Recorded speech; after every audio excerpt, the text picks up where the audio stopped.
Hello and welcome back. Unfortunately, I did have a bit of a crash, so this video is not picking up where the previous one left off. Some time had passed.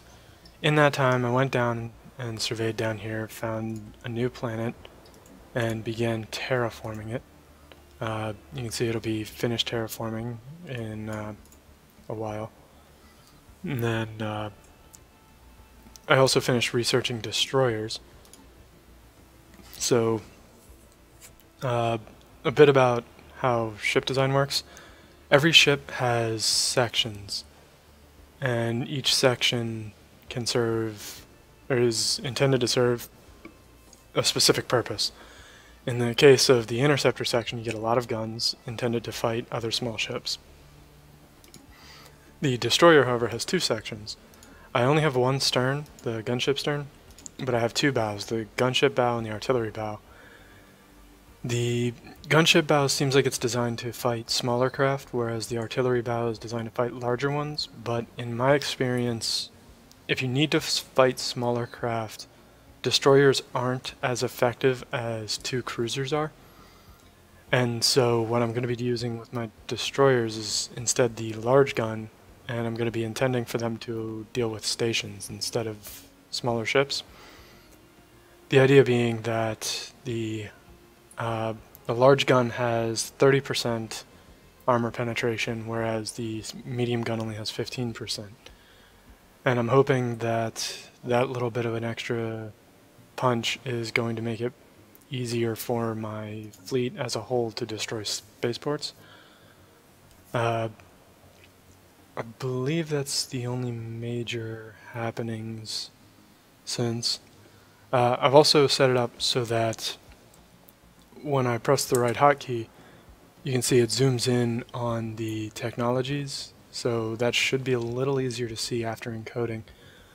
Another thing that I did get researched was the fourth technology slot. You can see I have 4 that are just naturally available here, and that opens up extra possibilities for research.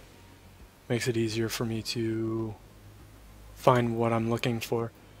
I also got a technology that has a 4th leader show up, and that's going to come into play very soon because I'm trying to burn through extra influence to find a new world's leader so that I can terraform, or I can get the other terraforming technology, which will allow me to terraform all of the red planets into green ones. And that's going to dramatically improve my ability to expand both within my own territory and in conquering new ones. But let's get this running. I'm also hoping the video will be a bit higher quality. I've attempted to increase it a bit, so hopefully the video itself will actually be easier to see and more clearly. You'll also notice I haven't developed Weimel yet. The problem is it's right on my border with the Sieben state, and I'm not entirely confident that it's going to stay in my border, so I don't want to waste my resources developing what will probably be their their system very shortly. Last thing I'm trying to do is help my enemies, and since I'm planning on conquering the galaxy, everyone is an enemy whether they know it or not.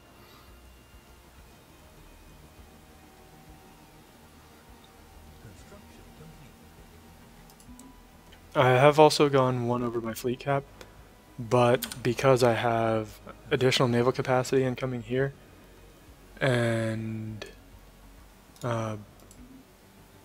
because I'm planning on expanding very shortly, I should be able to make up that difference very quickly. And on top of that, I have an abundance of spare resources. The other thing that I got was the planetary capital, which increases the level of buildings that I can have on a planet and increases the output of the tile that the capital is on, as well as increasing the adjacency bonus for the capital. So all around a pretty large productivity improvement. And most of what I'm doing here is just general housekeeping, making sure that all of the tiles being worked by my populations are or have structures, and except for this one, which I'm deliberately leaving empty to place a Ministry of Benevolence when I get around to it. Yep, and I can afford to suppress that food once the time comes around to it, courtesy of the planetary capital.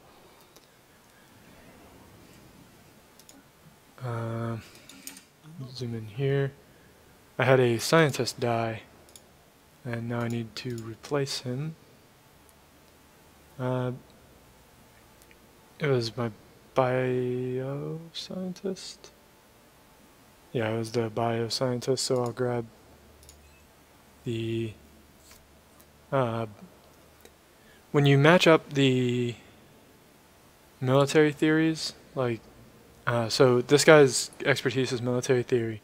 This research is expertise, this research is military theory category.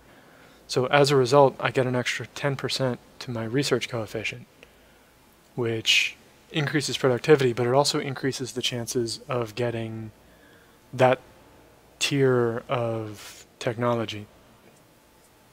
So having a military theory scientist on a military theory, or on a category that can get military theory research, increases your chances of getting of pushing down that line. Sorry, I'm stumbling over my words. I'm having a hard time thinking of how I want to phrase it.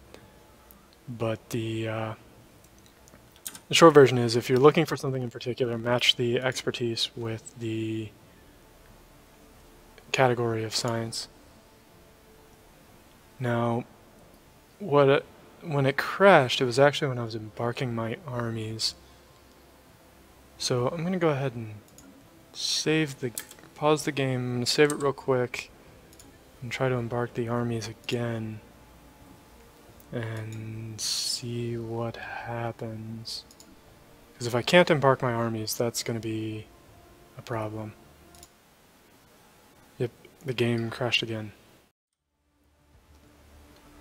Alright, and we're back. So I disabled the UI mod that I was using because that appeared to be what was crashing the game. I tested and was able to embark my scientists just fine, so let me run a few other tests I didn't think to run. Opening the research still fits the screen pretty well. The spare research categories, you can see now how much shorter the list is, even in the little excerpt you have here. But that's alright, I'll just have to deal with it. But other than that, the game seems to still be working. So let's forgot to use the hotkey. So let's continue playing then. That is quite frustrating. But there's not much reason to keep my scientists or my armies on the ground. So I'm gonna launch them up into the air. They cost the same maintenance either way. I think they're slightly more vulnerable in the air, but because they're in a system with a station and my entire fleet, if those get killed anyway, I've probably already lost the war. So this scientist, I want to survey this system.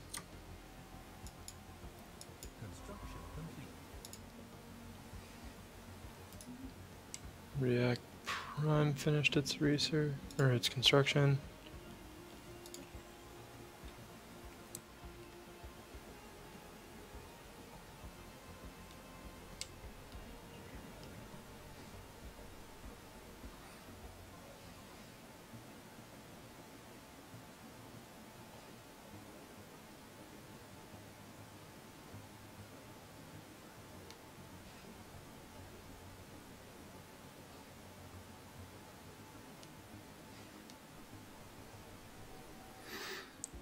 Yeah, alright, so, sorry I zoned out for a minute. I've kind of got everything ticking along about right. The previous segment should have the explanation for scientist expertise still, but so what I'm more or less doing is just trying to expand peacefully. I've got a big open area to my south that I intend to use for my own personal gain.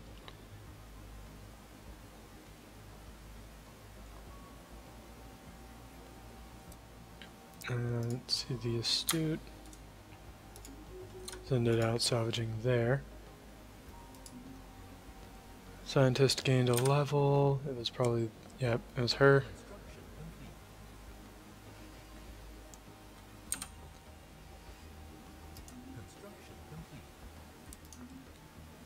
Alright. So that was a scientist on my science ship. And I've met a new race. So the first thing I need to do is recruit a new scientist for the science ship, where one just died. None of these guys are really science ship oriented, so it doesn't really matter a whole lot which one I pick. And have it resume the surveying and then come home to research. And the new race that I met, yep, I was pointing out this curve before, how it looked like another race was there. And it turned out there was. They are up top, hanging out. And they're actually very powerful, especially for as small as they are. And they actually like me because we're both collectivists and spiritualists. So we get along fairly well. They're not militarists, so they're not going to be too willing to do things like have a federation with me. We'll have different war policies. And different war policies are a huge malice for federations.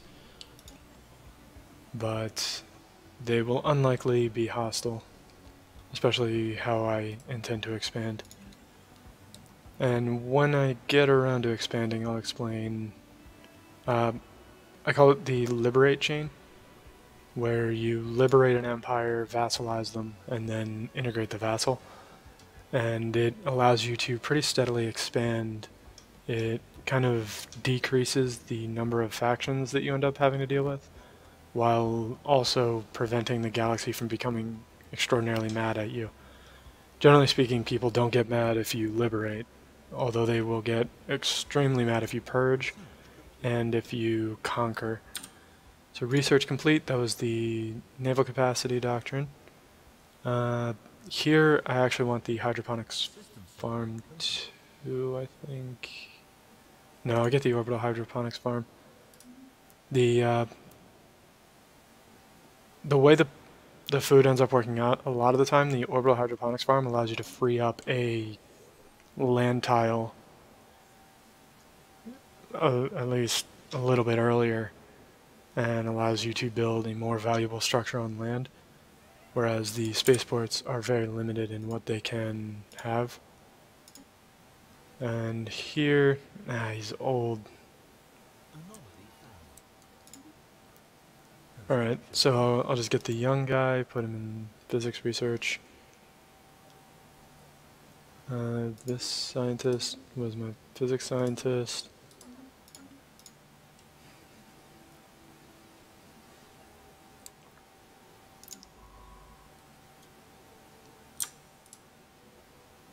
And actually what I'm going to do is tell him to survey both of those. And again, because I'm holding Control-Shift to add things to the top of the list, you have to generally think backwards. So I wanted him to survey Vaginitus first.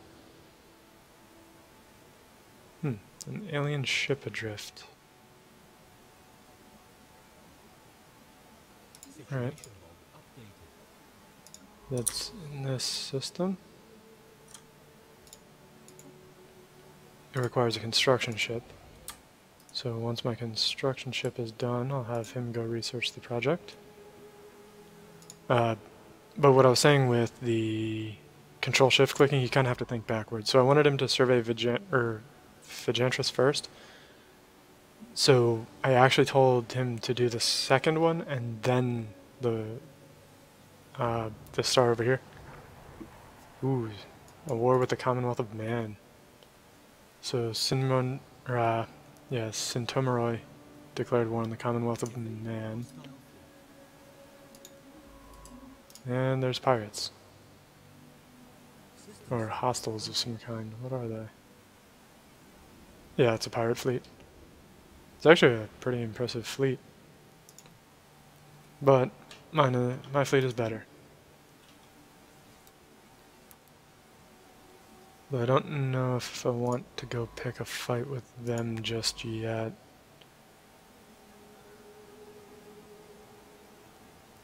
He can still get to this other system to explore it. So I will have that system hopefully explored.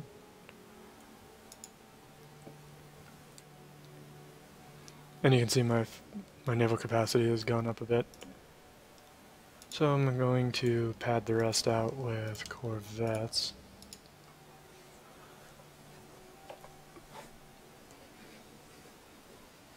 I think once those corvettes are done, I'll probably go destroy that pirate fleet. 1.6k worth of pirates is actually quite a bit.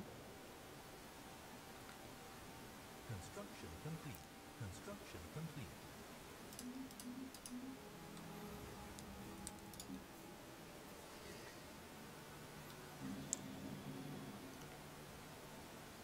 And this, I'm not going to be building anything here just yet. This will be the virtual combat arena as soon as I can get one. I'll be saving one blank tile on all of my planets other than my capital for a virtual combat arena.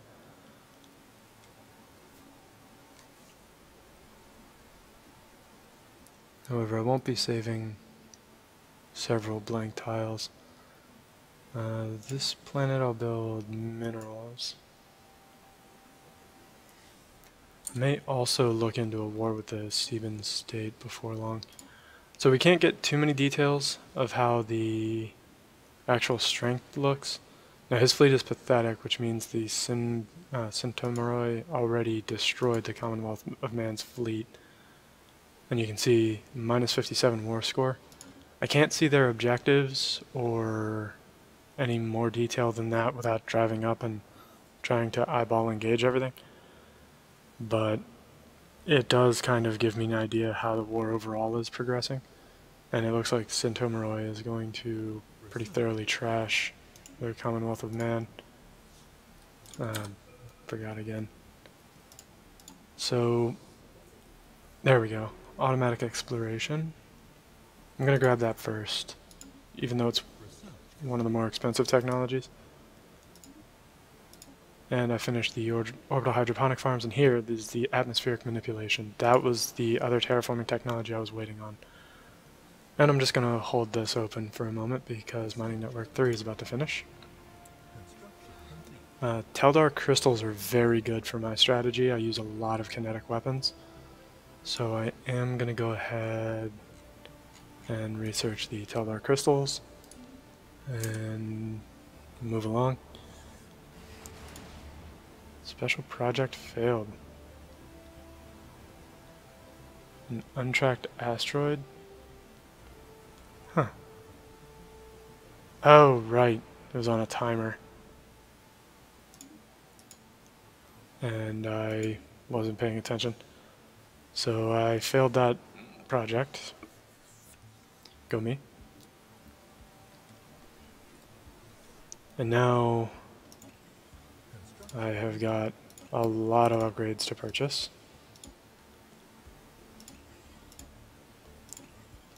Normally it's better to distribute how you're upgrading among your planets, because if you run out of minerals, it's better to be developing all of your planets at the same time than queuing up a ton of upgrades on one.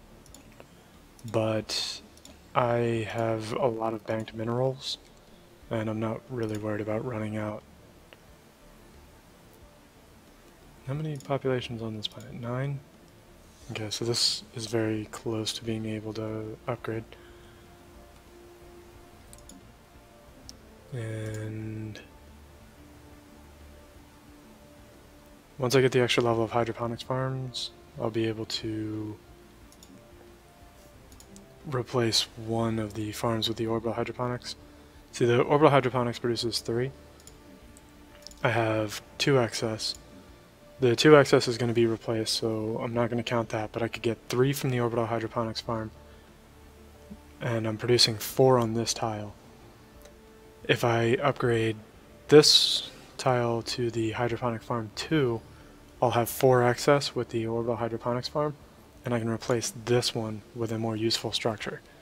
And that's what I meant when I said the hydroponics farm can let you replace structures a little sooner. This planet actually has quite an abundance of food. I can replace this hydroponics farm now. I'm going to replace it with a mining network.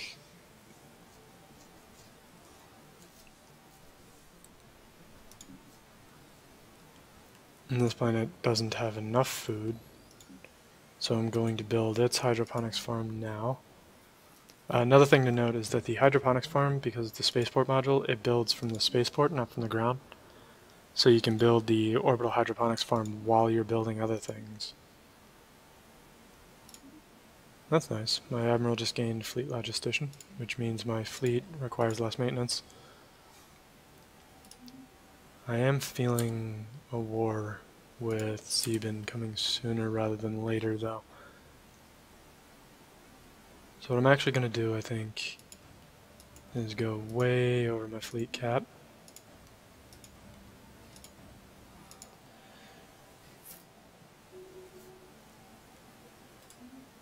And this will dramatically increase how much I have to pay to maintain my fleet, but I think I'll be able to manage.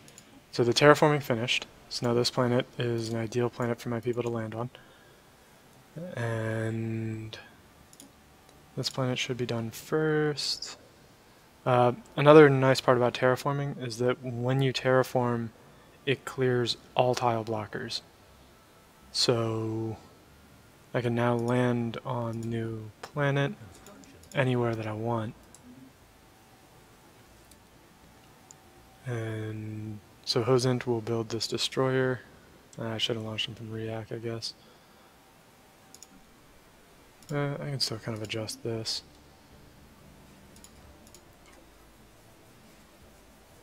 And you can see before I built all the new destroyers, my fleet maintenance was 20 energy and minerals, while docked, mind you. But that also includes my civilian ships. So only 17 or so was coming from my actual fleet. Let's see, is there anything for...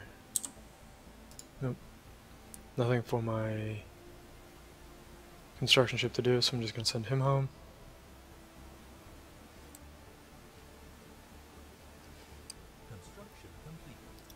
Alright, so now that I've got all the new ships, you can see my ship maintenance has gone from 20 to 29, which is a pretty significant increase. But it does push the Sebin into inferior power and inferior naval capacity. So we're going to get that started here in a moment. Just waiting for my fleets to rally.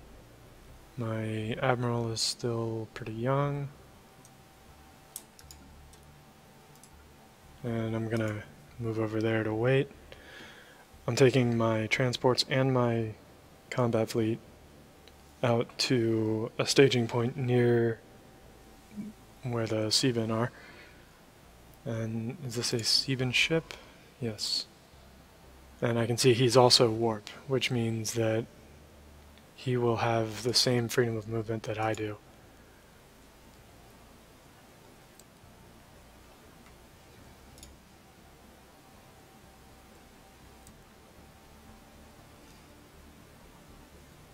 Alright, so now going a bit more into detail about the Liberate Chain. Basically what I do is I declare war, and I pick the planets that I want. I want Rulin, I want Septuka, and I'm up to 59 war score. You don't want to liberate too much early on because vassalizing someone takes a certain amount of power over them. I could just actually vassalize their whole empire, but I don't think I want to do that. I think I'd rather do the Liberate Chain, which will give them... it will take the new empire, and I believe it'll give them my government as well, which will cause them to start trying to convert the ethics of the populations. So I'm gonna go with these two and tack on a humiliate, because the humiliate, I don't really need the influence, but it will reduce their happiness, and that's what I want. I want them to be a ripe morsel for the taking, and the easiest way to do that is to cripple their whole empire. And so that's kind of what I'm shooting for. And let's see how this war goes. So war were declared. Let's get moving into his stuff. This should be safe. Yep.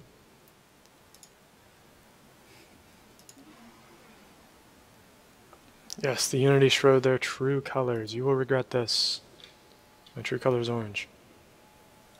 I don't know why he's surprised. But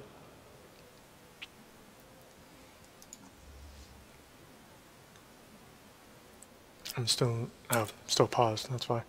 Aha. Now that I'm at war, I'm going to play on normal. That way I have plenty of time to react.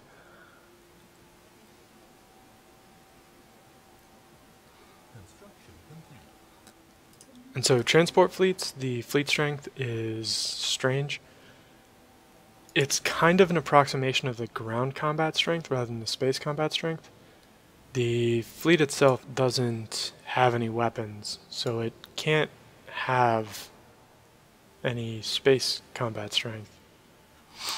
And so the 15 that you see when you look at this fleet is a better approximation of how effective it is on the ground.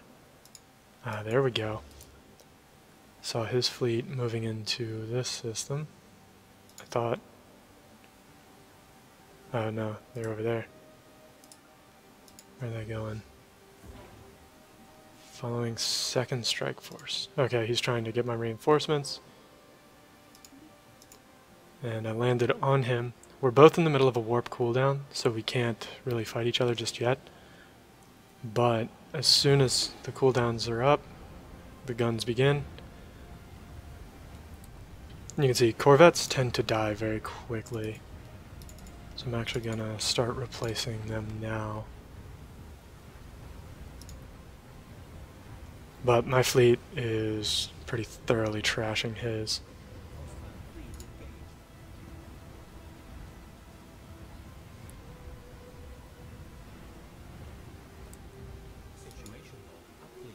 And he emergency retreated. I'm not going to bother repairing. Most of these ships are largely fodder anyway. And moving into this system, we'll have them enter orbit.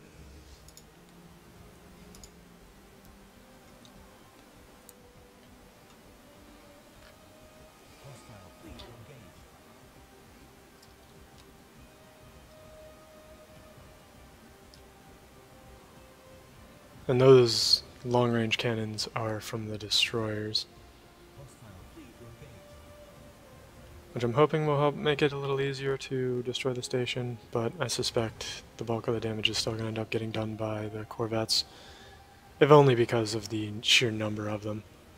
I have 16 points worth of destroyers and 35 worth of corvettes, so it only stands to reason that the corvettes are going to do the bulk of the damage. And he has some additional ships there, too. And because my fleet is on aggressive, they will automatically move to engage enemies who get too close, or it'll try to destroy stations and things like that. Looks like the Simteroi finished their war and took a lot from the Commonwealth of Man.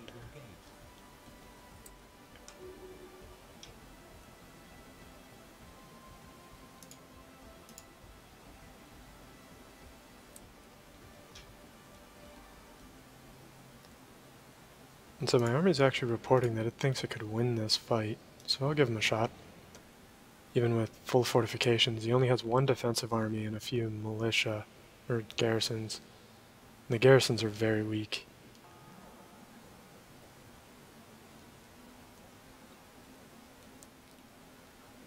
Although now my ships are in orbit bombing, which is advantageous for me.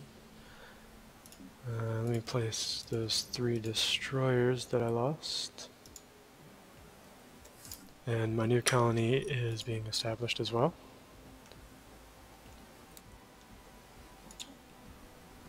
So there's ground combat's going. Yeah, the ground combat isn't going so great. So the way the fortifications work is that at full fortification it reduces all damage taken by the defending armies by 90%. And it scales as the defenses get lowered.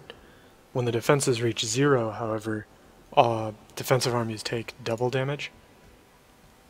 And so ideally you should only invade when their defenses are at 0. But ideal is not necessarily the environment you're working in. Yeah, some of my ships have taken a very silly path. They drove through the enemy's homeworld and are coming in from the wrong angle trying to reinforce. I might lose a couple corvettes to that. Yeah, I'm going to. But whatever, they're just corvettes. I'm gonna get armored exoskeletons because that's free army damage and free minerals, both of which are pretty useful. And my fleet itself is moving to engage his fleet, even though I think he destroyed a corvette. He did, but his guys are not going to stick around. Meanwhile, the land war has gone in my favor, so I'll embark my forces. Where did his fleet go? I did not notice. But that's fine. I'll just move to his homeworld. And you can see I'm up to 53% war score. Taking a look at the negotiations, I'm at minus 39 overall. A very large portion of it is actually the length of the war.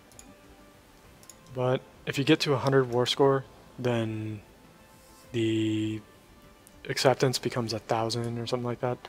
They basically just automatically accept whatever if you get to 100%.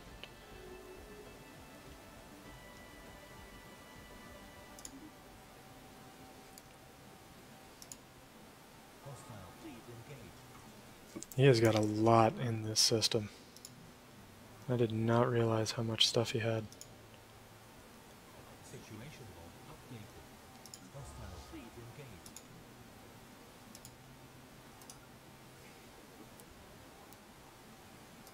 No, I want to get my transports away from the warp end because I think his fleet is going to be trying to chase them down.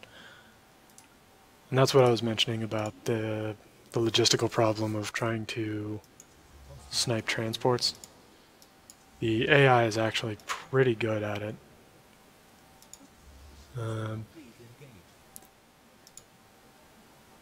Yeah, see right now though it's moving to engage a destroyer that's going to warp out as soon as it can.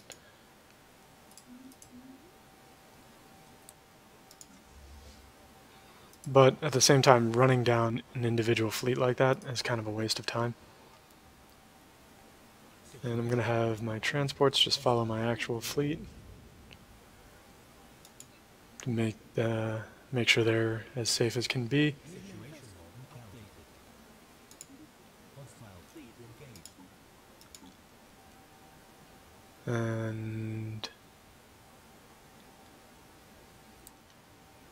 Let's see how I'm doing.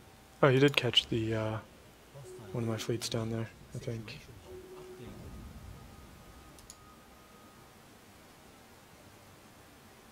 Hostile fleet engaged. Oh, where is it? Oh, okay. I think it'll be alright though. Hostile fleet engaged. Right. Shields don't regenerate in combat normally. You have to have a shield capacitor for them to regenerate in combat. Situation But I am punching through his home system, hostile fleet engaged. and I don't think he can even try to do the same. Updated. So he's trying to bomb the planet that I'm occupying, and I just don't think it's going to work out in his favor, you know? Hostile fleet engaged. Let's see what...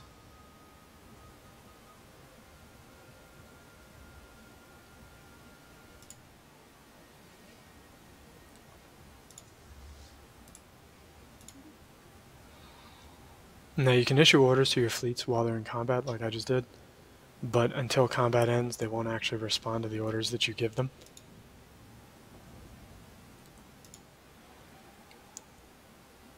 And so I'm not quite blockading his home system yet, Updated.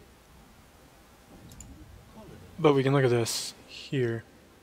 You can see my large coil guns had 1600 absorbed by armor, small ones had 3700. My large coil guns had 5000 damage. So 1600 absorbed by armor, 5000 actual damage versus 3700 absorbed by armor versus 4000 actual damage. The large coil guns were much more effective against the armor than the small coil guns. But we knew that going into it. That's not really a surprise.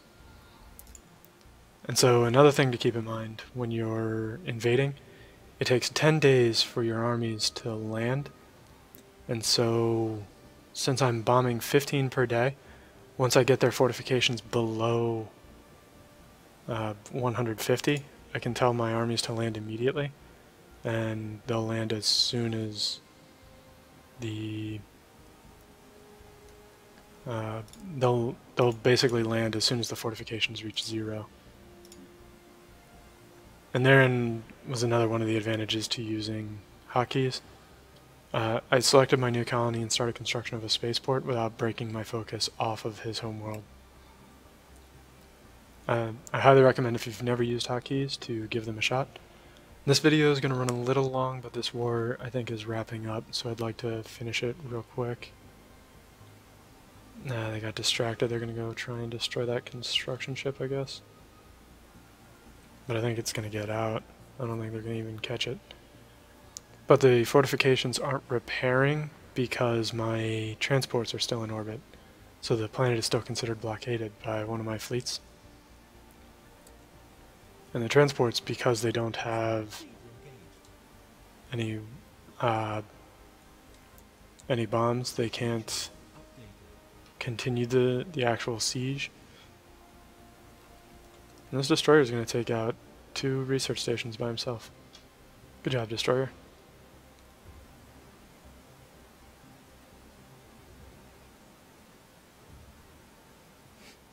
He almost died in the process, but he will have taken out 2 research stations by himself. I figured he was dead. So you know. Good job, buddy. Construction complete. And now his shields, you can see, recharging very quickly as he approaches the main fleet to rally.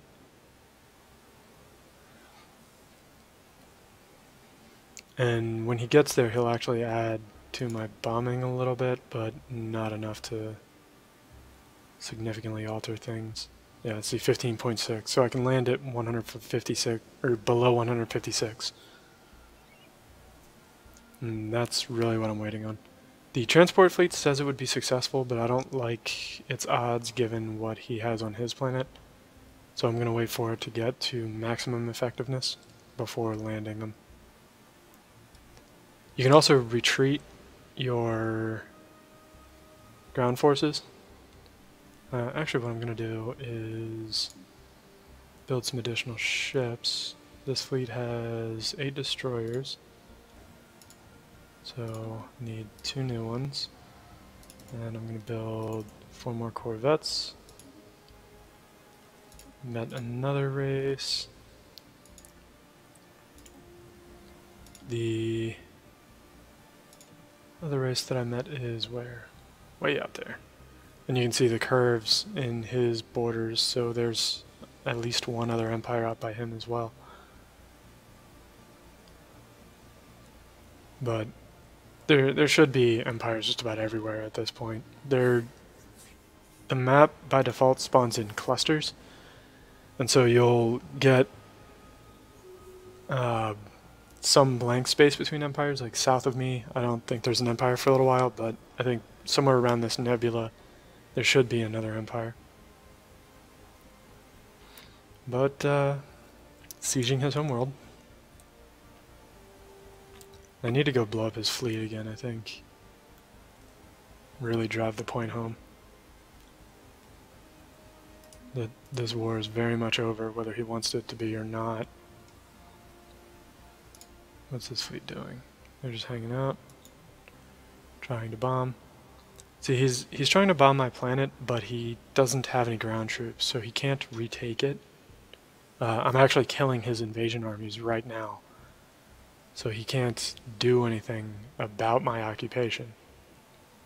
Construction complete. And all of my reinforcements are on the way. Enemy I've occupied his home planet. Alright, and now he's at 100%. So I can just enforce my demands, the best possible outcome. Send my fleets home. Alright. So now this new empire, the distance thing is always going to be there initially. The month has to tick over first. I'll move the time up. So I'll form a non-aggression pact with him. That'll give me some more points. Yeah. He still doesn't want to take it though, which is frustrating. Getting the initial vassalizations can be pretty difficult because they don't necessarily respect you enough, and they don't fear you enough to just submit to the vassalization. Beryllium I don't care about. Robots can lead to robot armies, and robot armies are a pretty solid mid to late game ground force. Looks like my spaceport finished, so I'll upgrade that. And yeah, this planet's doing fine. Queue up the solar panel network. But I'll go ahead to the top of the year and then go ahead and save it. Yeah, this one's running a little long, but I think it'll be alright. Finishing that war in one pass is fairly important to me. Yeah, see, his relative power of empires is ticking in his favor. I should have just vassalized his whole empire. After the truce is up, I'll probably vassalize what remains of Sebin, if there's anything even left.